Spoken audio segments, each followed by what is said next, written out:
Are you the quantum mechanics? Yes, we're the Quantum Mechanics. We're the paranormal podcast for the believers, the doubters, and everyone in between. And I know it was a couple of weeks ago that we had the episode at Shepton Mallet Prison where we spent the night there. But a couple of things. I had a weird little experience. You know, we had all the... they're both connected in a way to EVPs. I was forwarding the episode to someone and I was in my lounge. As I pressed send, my speakers went absolutely crazy. My phone was not near them. Loads of weird static. I've never had that before. I use my phone and send stuff all the time while I'm sat on the sofa. So, not saying anything paranormal, but it did freak me out a little bit.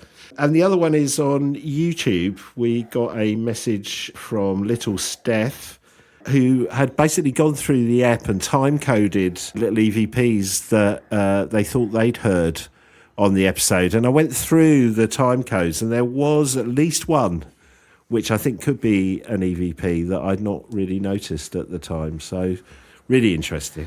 I think you need another set of ears on it, don't you? You do. And, you know, I'm conscious that certainly a couple of them that I listened to, I went, no, I think that's us. You know, there's like, that's just my heavy breathing rather than an EVP. But there was one, I think it was at 8 minutes 38, or if anyone's interested, or was it 46:50? Not sure. But yeah, there was another one I spotted. So I thought that was quite interesting. And talking of YouTube, we are getting close to Halloween now, aren't we? We're a couple of weeks away when this goes out. Scarily close. So you probably, if you're a regular listener, you know that we've been talking about that we're going to do something live on YouTube on the evening of Halloween. So I don't need to give you the date because you all know when Halloween is, if you're listening to this podcast at least. We're not quite sure what time we'll go live on the evening of Halloween, maybe 10 p.m.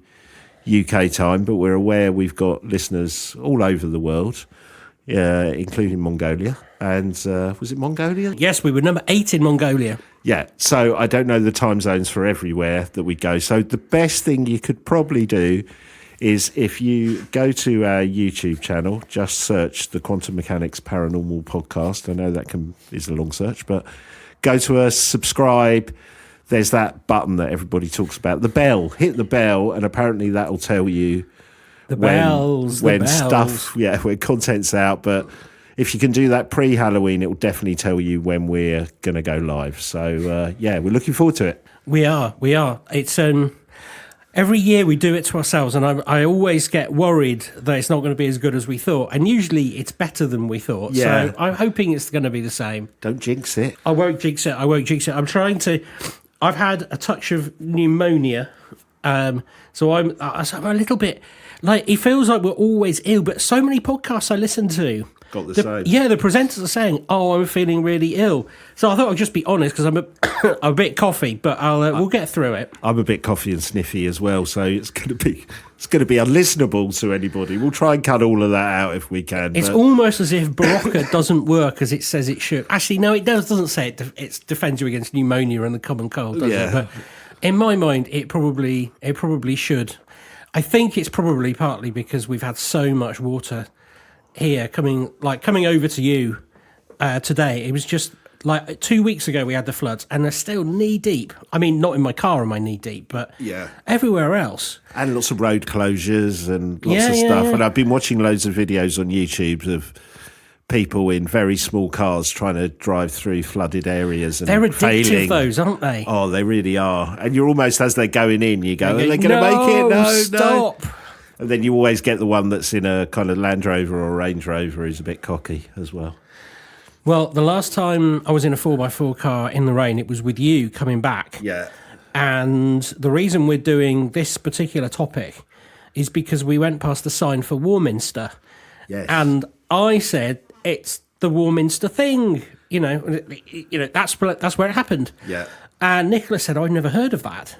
And I thought, well, everybody had heard of the Warminster Thing, but it turned out nobody had. Nobody in the car, I don't think. I'd vaguely known about it, but like I said last week, I haven't got lots of detail, so I've kind of deliberately not investigated, so it all comes afresh to me. When you say it, the Warminster Thing, I don't know why I always think of this at Halloween.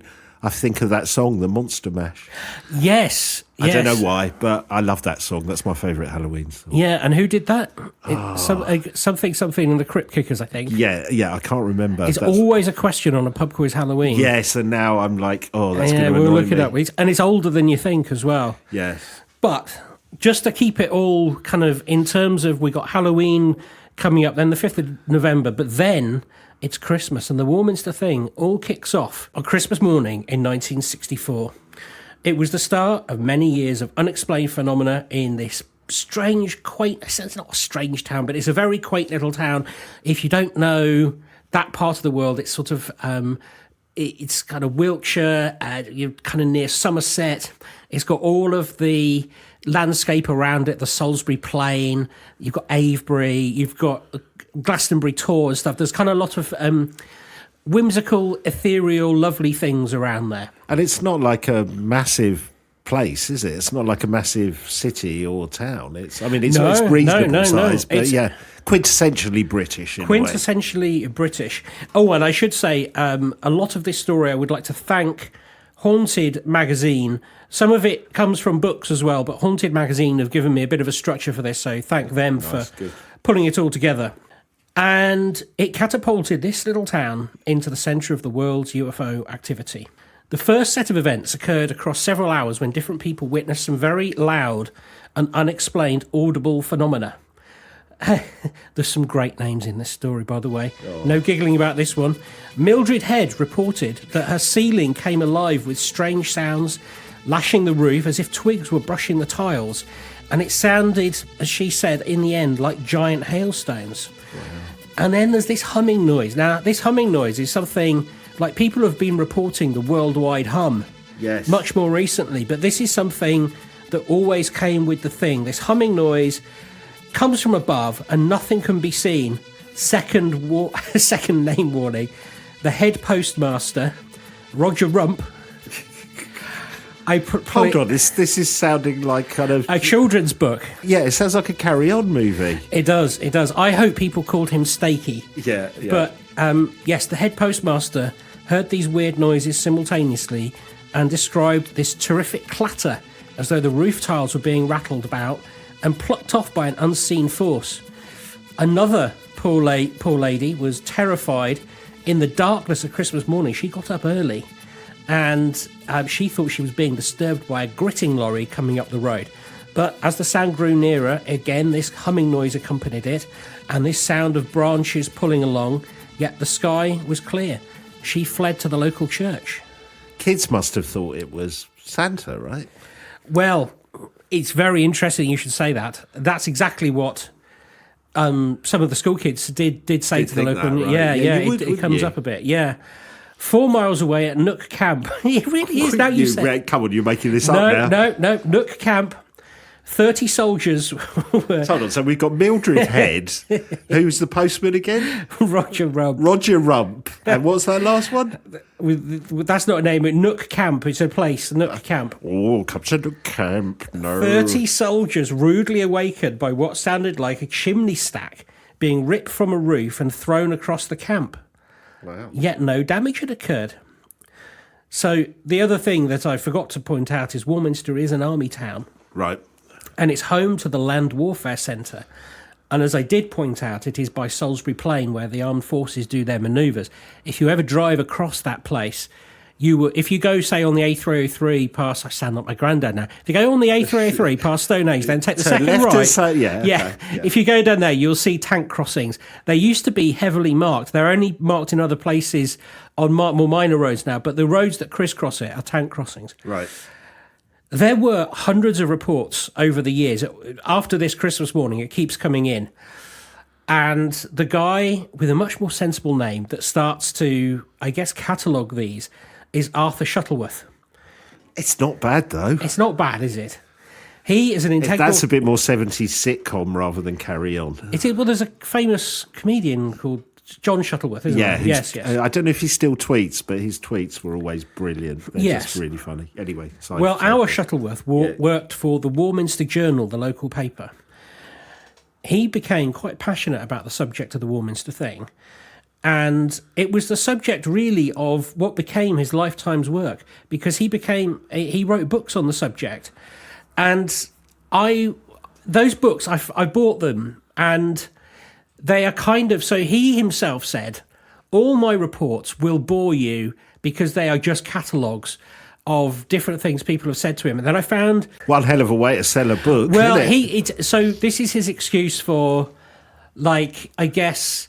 Because there's a lot of this, and there's a sound and there's a thing. I totally get where he's coming from. Yeah. But his books tend to downplay some of the remarkably funny things that happen. Okay. And there's a compendium of Arthur's books that's been put together by a chap called Chip Norton. It's a light but brilliant read, and I just want to tell you some of the things from this before we continue the story. Yeah. Clay Hill, which is where a lot of these things happen, which is in that vicinity. In fact, I've done a lot of filming at Clay Hill. They started this legend of that particular hill having these activities. The first thing that Clay Hill does to get its kind of name out there is the Rolling Stones head there. Oh, right. And they do a skywatch looking for the Warminster Thing. But the reason I think that Chip doesn't want you to always dive into Arthur's books is because it's a little bit Alan Partridge, because he says, unfortunately, they didn't get no satisfaction. So I'm not... Yes, I know. So don't go along those routes. Well, you don't always get what you want. Arthur also got strange phone calls from a guy or an entity who called himself Selasan, and this mysterious phone call started in September 1965, and he claimed to be the chief of their spaceship, which Arthur sort of basically said, so you're the chief of the spaceship called the Thing? And this was like, yes, I am. And he comes with an interpreter, this guy, called Trellison, the Queen of Anstria, right? It becomes more and more Hitchhiker's Guide to the Galaxy. I don't know why your translator would have to be royal. I'm just thinking of his wife answering. Is Celestin on the phone for you again? Shuttleworth, not to be put off, had the call traced. I wonder if you can guess where it was coming from. Not Mick Jagger's house. Oh, that would have been better. No, it's coming from the local phone box. Right. And this sort of says that the phenomena... It's an indication of the phenomena dropping on him. And speaking of dropping, do you know how Arthur finished that story? Go on. He said he felt it was suspicious because he didn't hear the penny drop in the phone box. And I know, you have to uncurl your toes at the whole thing. Oh. The other one, I'm reading this as I go on the flight. Yes, Shuttleworth later opened the front door and was confronted by a man wearing makeup and a wig, dressed in woman's clothing, who was demanding that he was taken to see the aliens. Wow. Yes, I know. Well, that's probably Mick Jagger telling David Bowie about it, and Bowie's turned up, like looking off the cover of The Man Who Sold the World, and has gone, take me to the aliens. How is it then every single paranormal story... Bowie comes up. Bowie, the role. Well, there's the first time the Rolling Stones, but music comes up the entire time. But something that doesn't often. Did he take him in the end? No. No, this just made Shuttleworth more determined to find the truth about the story, because he's surrounded by these kind of like crackpots who are turning up on his lawn. Right. My favourite one, though, which isn't a crackpot story, is that he's interviewing somebody in 1968. And he tells of a tiny dinner plate UFO that lands. We did our episode on tiny UFOs. Yeah. They've come up a bit on the podcast. I know I did the one that came up in someone's dreams, but yeah, they're quite a reoccurring phenomena. Well, you'll like this. The eyewitness told him how a small golden ladder appeared on the underside of like this mini disc. I don't think they mean mini disc as in play, just this small disc. Yeah. And 20 or more 4-inch tall aliens climbed out and then expanded to a normal size. Ooh, that's interesting. Yeah, exactly. But what's a normal size, though? Is that human size? Yeah. No, it was like, I suppose, humanoid, human size. But he does say, Shuttleworth does his research, and apparently, I didn't know about this book. I'm definitely going to cover it at some point. There is a book called Wave of Small Humanoids, published in Malaysia in 1970.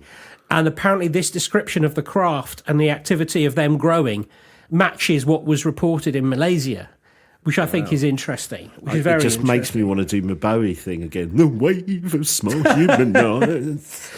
And before we leave it, in August 19th, 1970, a group of schoolboys, I don't know if they were small, they were playing in the yard outside the primary school, so they were small. And according to the boys, they were aged 8 to 11. Again, another dinner plate-sized UFO landed, and a number of small aliens appeared and climbed down the ladder, but they don't report them growing in size. Right. So we're getting these, like... you can understand, and I've got an eyewitness account who was there with Arthur at the time, who's written a more recent blog about it. But you can see, I just wanted to tell you the illustration of, like, you got the Rolling Stones... You've got small boys seeing small aliens, and you've got somebody claiming to bring a queen from another planet to do his interpretation. Yeah. And he wants to introduce himself. It's crazy. And then you've got, a David Bowie-like character in women's clothes turning up. Exactly. How weird.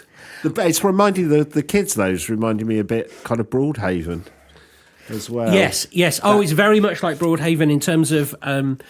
the similarities between the reports, the fact that people are reporting the same thing. And it's at this point, and the guy I'm going to quote to you later, David Holton, comes forward in 1965 and sort of joins Arthur in collating some of these stories. And what he has to say is very interesting. And really, it's the two of them doing their research that begins to advance their theory that the thing is connected to spaceships, which he believes are preparing to land in Wiltshire. So before that, people weren't really thinking about UFOs. It was more of a ghostly phenomena that people were thinking about. Right. I'm sure Stonehenge is going to come into this at some point. No, but corn circles do. Ah, okay. So David writes this field report, which gathers a lot of, I guess, international attention, because he tells of a flock of pigeons killed in flight, as he puts it, tangling with the thing. It was said the sound waves had caused the birds to plummet to the ground from the sky, stone dead. David examines them, he goes on, and being a surgical... When I wrote this, I was like, I won't be able to not laugh at this. He's a surgical chiropodist, naturalist, and amateur geologist.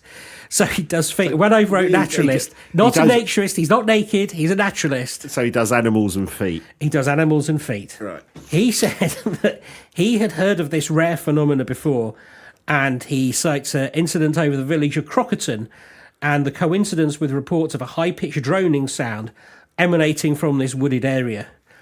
And story warning here, and props to Emma, who wrote the article in Haunted magazine, because not many people report this, and that it doesn't come out in Arthur's books either. David came forward in 2005 with his story about the pigeons and said he was fabricated for his own personal mini-psychological test on the town's residents. What was he hoping to achieve? Well, he was hoping to flush out whether people were going to buy it and replicate the story, I think. We'll be careful because David is still alive, and I haven't invited him on the show to counteract, but I'm not sure that that's the best thing to have done. Anyway, he was honest about it, and other reports that were given to Arthur of animals, both domestic and farm, seemed that there was some physical effects being felt by them with the sonic vibrations, and it caused them to be sick, nervous, sometimes injuring themselves, and there was some corroboration from vets as well. So there are genuine reports of effects on animals. There are. The pigeon incident was a fabrication. The pigeon incident is a fabrication. Got you. During March, so this is 3 months into it, the audio phenomena continue. Now it's more like a gigantic tin roof with nuts and bolts inside it, and it shakes rafters and windows. People describe it as if a huge gale is going through the town. Like a storm. Much later on, yes, in June 65, the first visual sighting was reported. Mrs. Marsden, normal name, told Arthur she heard a loud humming noise, followed by bumping sounds, and extraordinarily bright light that lit up the bedroom. Soon after, Arthur published the story from a vicar's wife, Mrs. Patricia Phillips. She was the first to spot an actual shape in the sky, which another witness, which is her son, also corroborated. It was described as a brightly glowing cigar-shaped object, vertical and black underneath, with glowing orange lights. Apparently it hung in the sky for about 25 minutes, more or less appearing to rotate, and then it just disappeared in a flash. And we've seen that recently with up-to-date UFO reports. We've seen this. Throughout the summer, there's kind of this heady period where Arthur is kind of like this lead reporter in the investigation, and it's a warm summer, and people start bringing him stories. He becomes like... Right. He's found a fame unlike he would ever have found before. This is reminding me a bit of the book we covered of the Scottish wave, isn't it? Yes. You know, people becoming this centre point for the whole thing. That's right. And he writes this book, The Warminster Mystery, and here's his quote: "Because to recount each one would simply bore the reader." So this is why he's not putting them all in the local paper. Right. Then the next sort of, I guess, punctuation point in the story happens on the 17th of August, 65, in the Boreham Field housing estate, where residents witnessed a terrifying event. One described it as a huge blast, where they said that they thought the roof might come off, and it was the biggest explosion they'd ever heard. It caused a monstrous orange flame in the sky, which appeared to come from what was the old Roman earthwork fort of Battlesbury.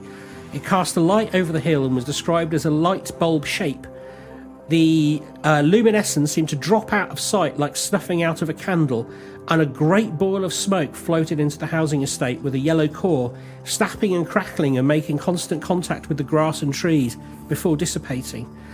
One witness said, "It took a lot to frighten me, but this shook me solid." Arthur wanted to rule out military involvement, and being a good journalist, he did have access to the local barracks and airfields.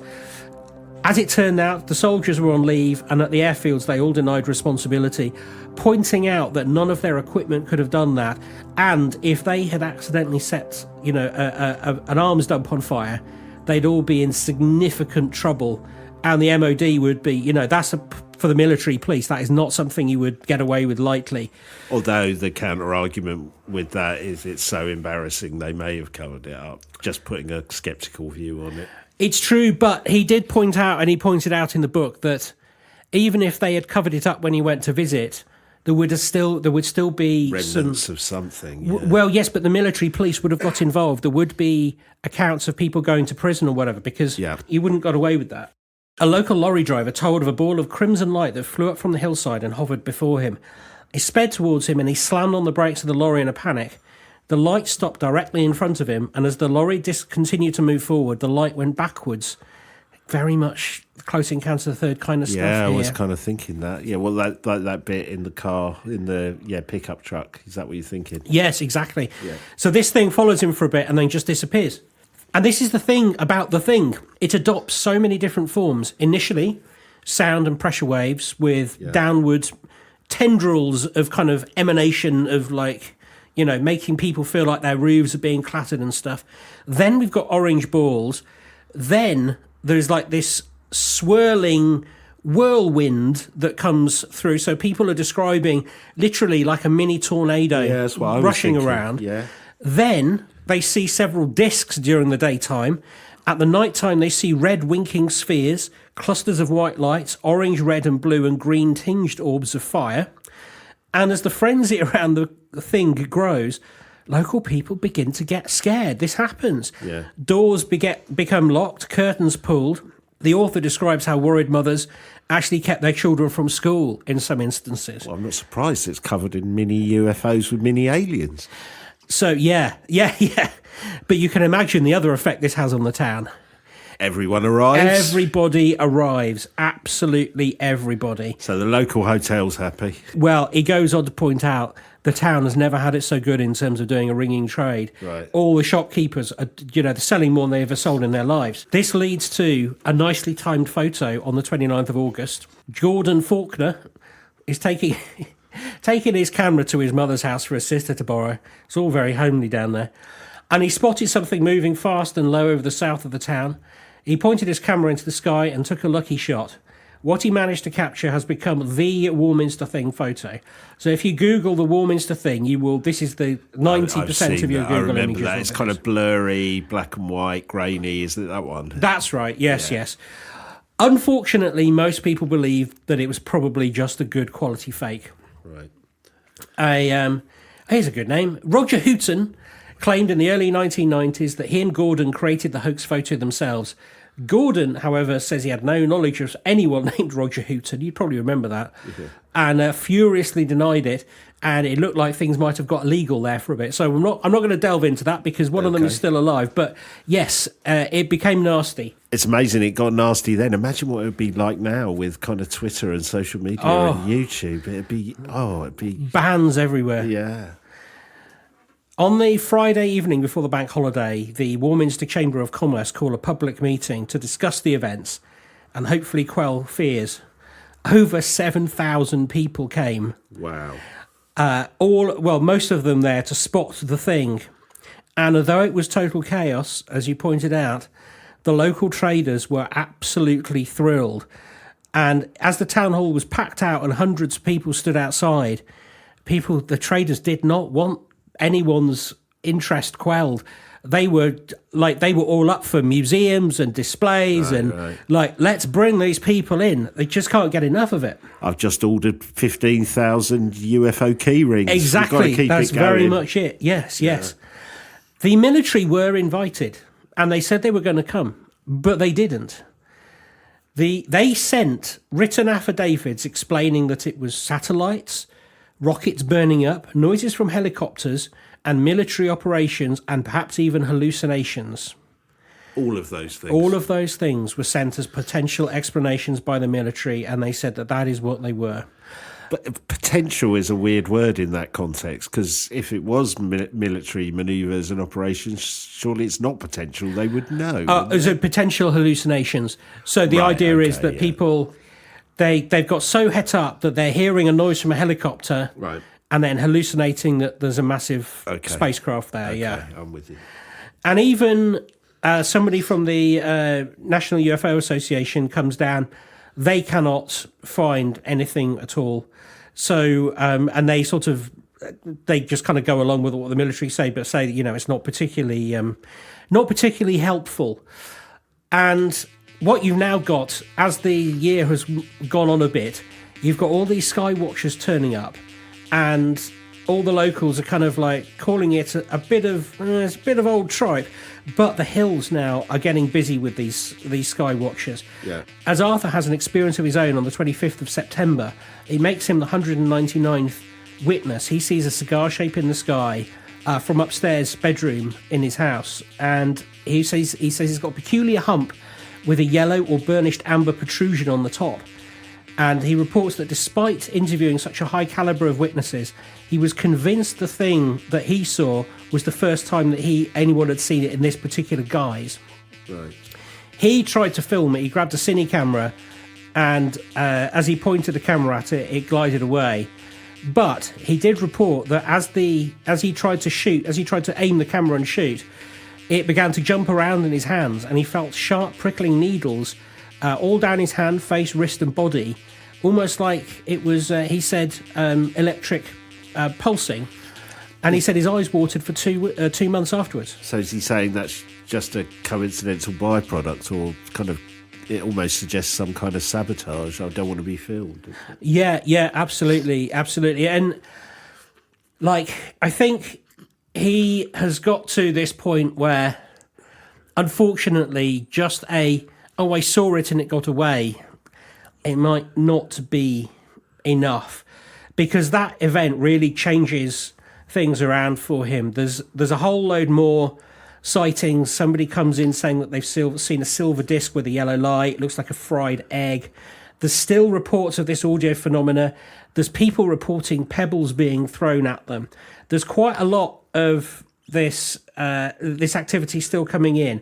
So Arthur becomes more organised and assembles, I guess, a loose ragtag of sky-watching investigative team to keep an eye on the skies. They take 3,000 photographs and the results have always turned out to be incredibly sketchy. Slightly blurred lights on the sky, none particularly as clear as some other people have got. Then we've got the Gordon Faulkner photo from the summer. And the events they continue into 1966, with local people now reporting more bright lights in the sky. And by the end of 1966, sightings in other Wiltshire towns nearby are happening now. So we've got the British UFO Research Association. They are visiting the surrounding area, whilst Arthur is continuing to basically get people to they pay him some pocket money and take him out on these night watches. Almost like a tour. Yeah, that's exactly right. Yeah. So as Arthur persists in sort of showing members of the public around and filming and taking photographs, funding it, they're his patrons, if you like. He carries on, and this goes on a long time now.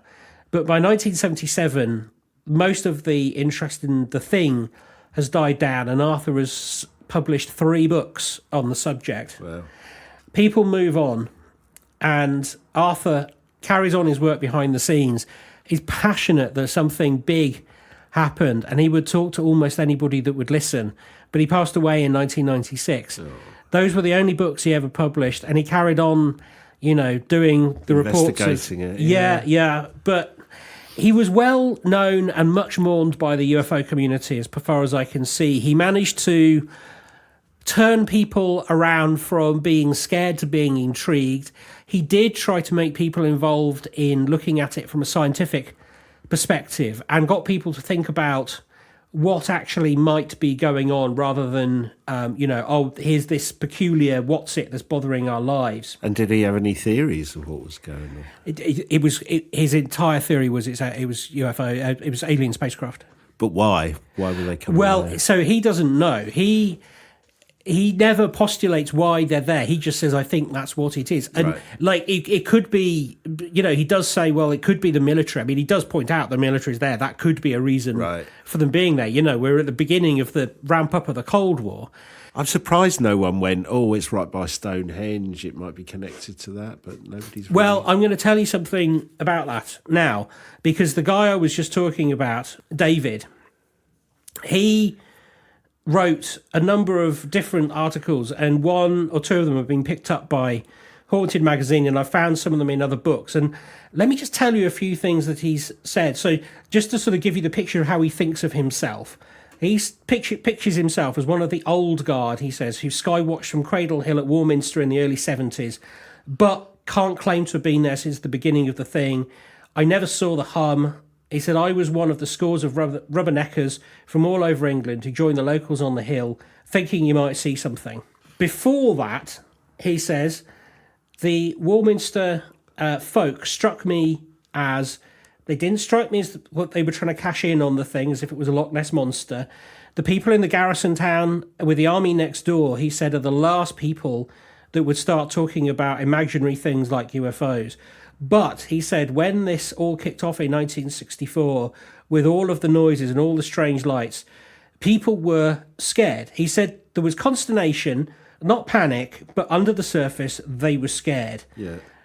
They felt that they had this very special town because it was chosen by the military, and it's got like a lovely history to it from it, because it obviously goes much further back than the military.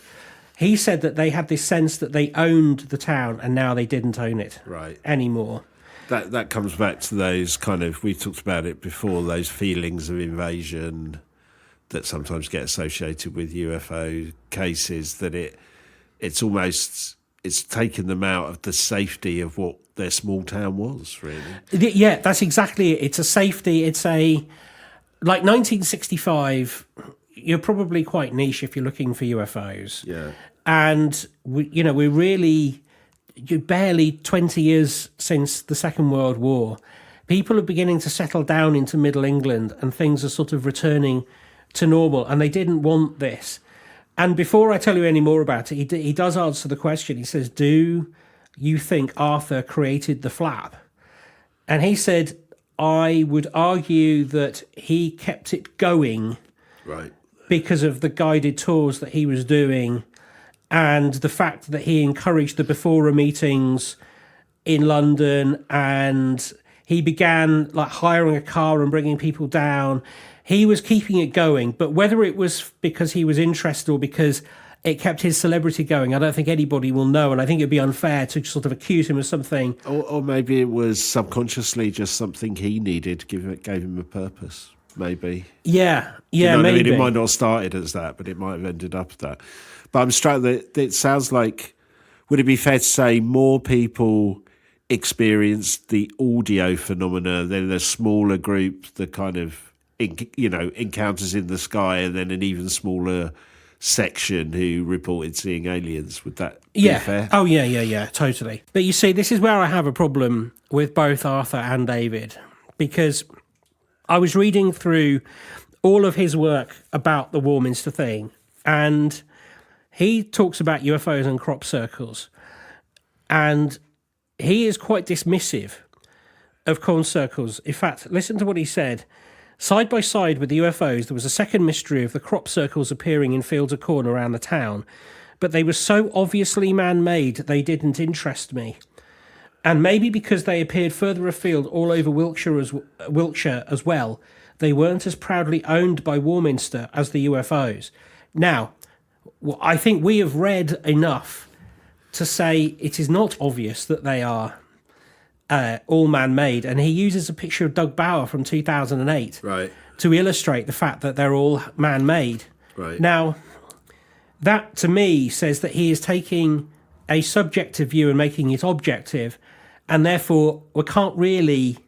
I'm disinclined to sort of use anything else he says other than some, like, sideline evidence, if you see what I mean. We don't want to get you started on Doug. No. But I'll tell you what I was thinking. The episode we did quite recently on crop circles, those reports of small, almost orbs or UFOs kind of working away, creating them. Some of those descriptions that you mentioned earlier just reminded me of that. So I'm not surprised we ended up with crop circles, whether they're, man-made or not. Yeah, well, I mean, even in the early 90s, Wiltshire was a strange place full of crop circle hunters and hill watchers. I mean, I was a hill watcher out there looking for goodness knows whatever was making the corn circles, but always, as we always have, with an open mind. But I think to say one thing is definitely not man-made and another thing definitely is, I think that's problematic. But what I did, the reason that I wanted to include him is because he has a first-hand account of going on to the hill with Arthur, and this is quite short, but it also gives you a little insight into what it was like at the time, and it did make me laugh out loud. He describes it as this: at 9 p.m, cars would drift up from the town in single file along the little tarmac lane onto the hill with Arthur in the lead car. A group of about 30 people, half local, half from as far away as London, would gather around Arthur, trusting his claim that if we stood there till 12, we were guaranteed a UFO. Some of us would look straight up and others would stare out across the army field range, which stretched to the horizon on the other side of the fence. We genuinely felt we were on the brink of some huge contact between us and aliens from another world. You could actually feel them as if the air was gently buzzing with their presence. The promised sightings started to happen. A flare would drift across the range about 50 miles away, and somebody would shout, "There's one!" or stare vertically overhead. "There's one!" Arthur's job was to decide if it was a real UFO or not, and he would check it out by peering sharply in that direction. Brilliant. One night, I was watching him adjudicate this when I noticed the moonlight glinting in an odd way on his specs. At first, I thought it was just a reflection from one of the lenses. Then I realised it was coming from the lens itself. I pointed it out to a local and he said, "Yeah, Arthur's got a glass eye, didn't you know?" Brilliant. So I think that gives you a little insight into... I'm not saying it didn't happen, and something obviously did happen, but our glass-eyed reporter from the local paper who's bussing people down and deciding what is a UFO or not. You know how when you were talking about the Fermi paradox, and it's something that happens at a dinner party. Yeah. This might have been a conversation that happened on the top of a hill. With a glass-eyed man. With a glass-eyed bloke in the mid-60s. Some of these people are alive. I am not saying that anybody is lying or doing anything nefarious whatsoever. All I'm saying is that sometimes these stories can evolve and become something that they are perhaps bigger than the sum of their parts. I'm sure people did see something. This is another one that's, we've covered quite a few now, UK or British-based UFO encounters. They're so British, aren't they? That whole vision of what you just read out of him in the car in the front, driving up, everybody in single file, getting to the hillside, and the reflection of his glass eye in his glasses, and the whole thing is so quintessentially British. I love it. It really is, and it's more about standing around telling stories and being human than making alien contact, I would argue. Yeah. But it's still a crazy story. It still has all the notes of a mini flap in its own right. And it must have been mad to have been there at the time. It must have been brilliant. With, 1977, which is, it's still sort of phasing away. We've got, just down the road is the Glastonbury Festival is beginning to happen. Yeah. You've got Jimi Hendrix driving past. It's brilliant. This. You've got the Rolling Stones already up a hill looking for the aliens. You got your glass-eyed guy. The whole thing is just like it's being British in a nutshell. Yeah, what I love about these as well, it's back to that Britishness thing, is that Scottish wave we covered before. Similar kind of setup and development, really. A couple of people have some strange experiences. It starts to spiral. There's a town hall meeting and thousands or hundreds turn up, and there's a couple of people at the centre of it who are the focal point, but they're not have now some kind of, cocky YouTuber in a Lamborghini. It's a character like Arthur in his I don't know, in his Morris Minor or his Mini. Do you know what I mean? It's so British. And both of them follow that same pattern. And similarly, it goes on and on and on, and then it just starts to kind of pitter out, and then it's kind of over. And it, again, pitters out in a very British way as well. Love them. I love those stories. Well, if you know anybody who was there, or maybe you were there, maybe you know Stakey. Yeah. Let us know what you thought of it at the time, if you were living around the area, what people thought. Because it happened 10 years before I was born, but I'd be very sympathetic to people who kind of who know that area and want to tell me something that might be different to what I've gleaned from reading those books. Yeah. But they are worth reading, and sort of, if nothing else, they're kind of like cozy history books in a way.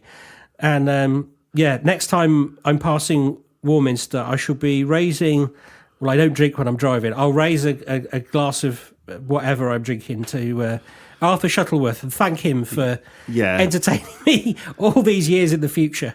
But again, it's making me think, if you had these flaps happening now, it'd literally be full of people with their iPhones, going out on YouTube. There's something quite nice about, we're communicating with a phone box and we're all driving up there, and, you've got, I need to get my my cine camera and record on some film. I love all that. It's just brilliant. It'd be a great movie, wouldn't it? Oh, it would make a brilliant movie. Yeah. Although every time I say that, I always think back to what they did with Jeff the Talking Mongoose, which should have been an absolutely brilliant movie. Yeah. It's potentially a good movie. Maybe we should say that. Simon Pegg, please, maybe redo it. Yeah. Anyway. Or do this one. I'll do this one and be in it more. Yeah. Anyway. Brilliant. Thank you very much for listening. Patreon.com/TQM pod is where you want to be. We release ad-free. I always remember what this is. Ad-free episodes every week. Extra episodes just for you. Yep. And the community there. I know it's like you can talk to people, but it's a very lovely little group of people, and we're all talking about the same thing. It's the price of a cup of coffee, probably less so. I paid £7 for a cup of coffee the other day. We wouldn't charge you that much. Can you imagine paying £7 for a cup of coffee? I was flabbergasted. Yeah. If you could have one less coffee a month, you could support us on Patreon. And some. That's true. Or pour a little bit of every coffee into one cup and then have that, and then you'd have had the same number. That is true. That's and you just have to another way of microwave doing it. That's the way to think about it. I think that's the way I think about these things. I think we've overly complicated that throw, but that's fine. We'll live with it. 30 cups into one cup. You wouldn't miss a 30th of the Actually, coffee. you know what, Ben? We're trying to be quintessentially British in this episode. Cups of tea rather than coffee. That's true. Yes. £1.65, I think, in the local gaff for a cup of tea. That's fine. Yeah. Lovely. All right. Well, great. We will next week. It's not Halloween next week, is it? No, we've still got a couple of weeks. Next week, I am going to be doing some underground ghosts of the Wombles. I will just leave it at that, Ben. Okay. Cool. See you then. See you then. Take care. Bye. Bye.